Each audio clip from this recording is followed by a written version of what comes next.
आणि म्हणून माझं आता मत आहे, मी जर मुख्यमंत्री झालो पुढे माझं की मला केला परमेश्वरला, तर मी काय करेन 50,000 भरला तुला 1,00,000 घे. ना मैं गिरा ना मैं मेरे हौसले गिरे, लेकिन मुझे गिराने में लोग कई बार गिरे.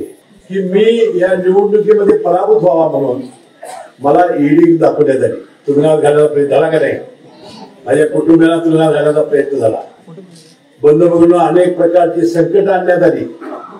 त्याला हनुमान जर मागे असला तर काय होतं, शेवटी ज्यानं घालेली तोच बाहेर गेला आणि मी मंत्री झालो. हे परमेश्वराची कमाल. आपल्याला ही पहिली निवडणूक मी आयुष्यामध्ये बघितली की सगळ्या गटाच्या प्रमुख कार्यकर्त्यांना पैसे देणारी निवडणूक आणि मतदारांसह दोन्हीकडे घेऊन कुणाला काय केलं हे मी आम्हाला कळालं. या निवडणुकीपूर्वी आम्ही काही आश्वासन दिलेली होती. तुम्हाला आठवत असेल की दसरा आणि दिवाळी आता जुलै महिन्यात झाला, बरोबर आता वर्ष होत आहे. यावेळेला आम्ही मुख्यमंत्री माझी लाडकी बहीण योजना आम्ही आणली आणि काही टक्क्यांनी लाडक्या बहिणी म्हणून माणसाचे पैसे घेतले. आज मी टीव्हीवर बघितलं. कर्जमाफीच्या बद्दल माझं मत वेगळं आहे. काय होतंय की कर्जमाफी करणार म्हणजे शेतकरी कर्जच भरत नाही, बँका अडचणी देतात. 38,000 कोटी रुपये फक्त या बच्चू कडूने आपला परार्थ आंदोलन केल्यापासून या सोसायटी थकलेली जाती बातमी काल पेपरमध्ये आहे. 38,000 कोटी. बंधू, आपण प्रामाणिक बनणाऱ्या शेतकऱ्याला दुप्पट पैसे दिले पाहिजे. तुम्ही किती तुमच्याने म्हटले 50,000, तुम्हाला 1,00,000 रुपये दिले पाहिजे, म्हणजे लोकांना पैसे भरायची सोय लागते. बंधू, ही निवडणूक जरा आगळी वेगळी झाली. या निवडणुकीमध्ये कधी नाही तो जातीवादी प्रचार करण्यात आला आणि बंधूंनो तरुण मुलांची माती भरण्याचा प्रयत्न या सगळ्या निवडणुकीमध्ये होतोय. आता जन्माला कोणाच्या घरात यावं हे काय माझ्या हातात नाही. आता मी आलेलो आहे, आता काही ते बदलू शकत नाही. परंतु या सर्व दरम्यान मी कसा वागलो, कसा राहिलो, सामान्य माणसाची दुःख कशी पुसली, त्याला फार मोठं महत्व आहे. आणि म्हणून जातीवादाचा प्रचार करण्यात आला, अपप्रचार करण्यात आला. जे माझे विरोधी उमेदवार राहिले होते त्यांनी पराभूत झाल्या दिवसापासून मी पुन्हा येणारी निवडणूक लढवणार, मी विजयी होणारच, निवडून आल्यावर शाश्वत विकास करणार, अशा प्रकारची अनेक वक्तव्य केली आणि या निवडणुकीची वेळा माहोल करण्याचा प्रयत्न त्यांनी केला. आपल्याला ही पहिली निवडणूक मी आयुष्यामध्ये बघितली की सगळ्या गटाच्या प्रमुख कार्यकर्त्यांना पैसे देणारी निवडणूक आणि मतदारांसह दोन्हीकडे घेऊन कुणाला काय केलं हे मी आम्हाला कळालं. अशी वेगळी आणि आगळी निवडणूक ही झाली, तरी सुद्धा ही जनता ठाम राहिली. शेवटी एका मतानं का असं विजय हा विजयच असतो. मला 13,000 मतांनी विजय मिळाला. संजय घाडगे आणि त्यांच्या सगळ्या कार्यकर्त्यांचं सहकार्य मला लाभलं, म्हणून मी विजयी झालो आणि पुन्हा एकदा 9व्यांदा हे परवानगी मंत्रिपदाची शपथ घेतली. या निवडणुकीपूर्वी आम्ही काही आश्वासन दिलेली होती. तुम्हाला आठवत असेल की दसरा आणि दिवाळी आता जुलै महिन्यात झाला, बरोबर आता वर्ष होत आहे. यावेळेला आम्ही मुख्यमंत्री माझी लाडकी बहीण योजना आम्ही आणली आणि प्रत्येक आमच्या लाडक्या बहिणीला 1,500 रुपये देण्याचा आम्ही निर्णय घेतला. मला वाटतं दसरा आणि दिवाळीच्या निमित्ताने आईला 7,500 रुपये, मुलीला 7,500, 15,000 रुपये घरात आल्यावर आमच्या ज्या भगिनी होत्या त्या ज्या साडीला बिडीला पुन्हा नवऱ्याकडे पैसे मागायला लागले नाहीत, नवऱ्याने दुसरं काय काय घेतलं असतील, म्हणून दिवाळी एवढी फुल गेली, बाजारपेठा वेगवेगळ्या फुल झाल्या आणि तुम्हाला म्हणतो 12 महिने 1,500 रुपये महिन्याला न चुकता आम्ही देण्याचा प्रयत्न केलेला आहे. आज त्याला वर्ष होत आहे. म्हणून आता आम्ही 2,000 रुपये द्यायचे, 21 रुपये द्यायचं वचन तुम्हाला दिलेलं आहे.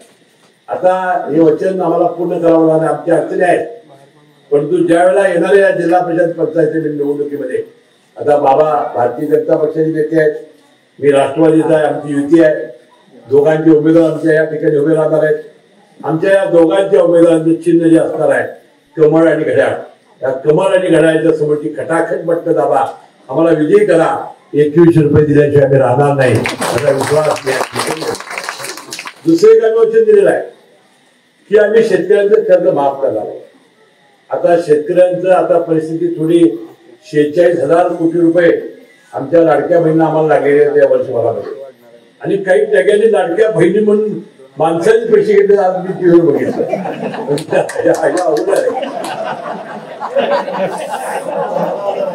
14,000 आणि आमचं त्या अधिकाऱ्यांनी काय बंदोबस्तच पैसे दिले.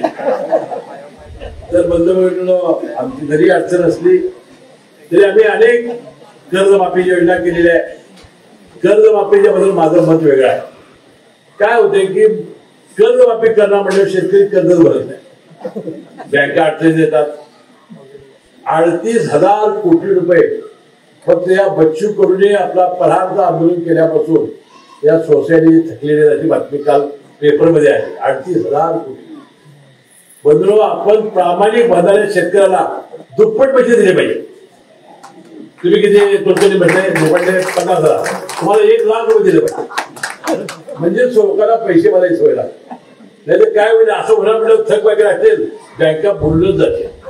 परंतु कोल्हापूर जिल्हा भारत शेतकऱ्यांचं मला अभिनंदन केलं पाहिजे बाबा, की एवढं असून सुद्धा गेल्या वर्षीपेक्षा 90% वसुली झाली होती, एवढा 91% वसुली झाली.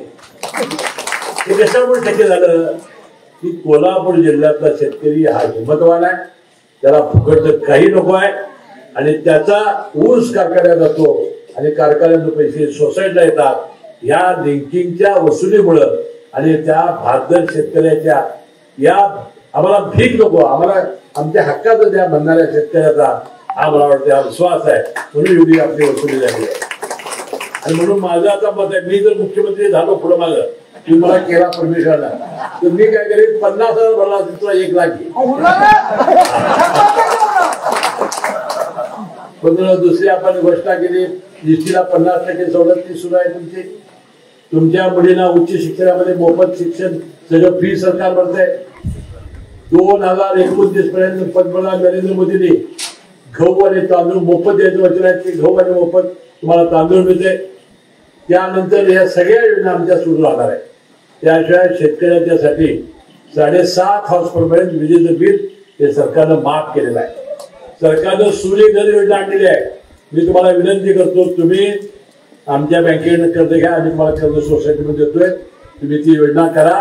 तुमचं लाईटचं बिल 0 येणार आहे.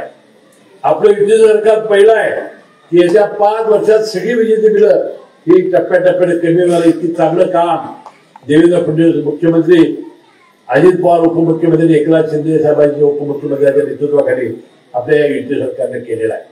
आणि म्हणून या शेतकऱ्यांना आपण 12,000 रुपये किसान सन्मान योजना हे देत होतो, आता 15,000 रुपये आपण आता वर्षाला सुरू केलेले आहेत. अशा अनेक योजना आहेत. सगळ्या योजना सांगून मी आपला वेळ घेणार नाही, पण या सगळ्या संकटाच्या काळामध्ये आपण सर्वजण आमच्या मागे उभं राहिला.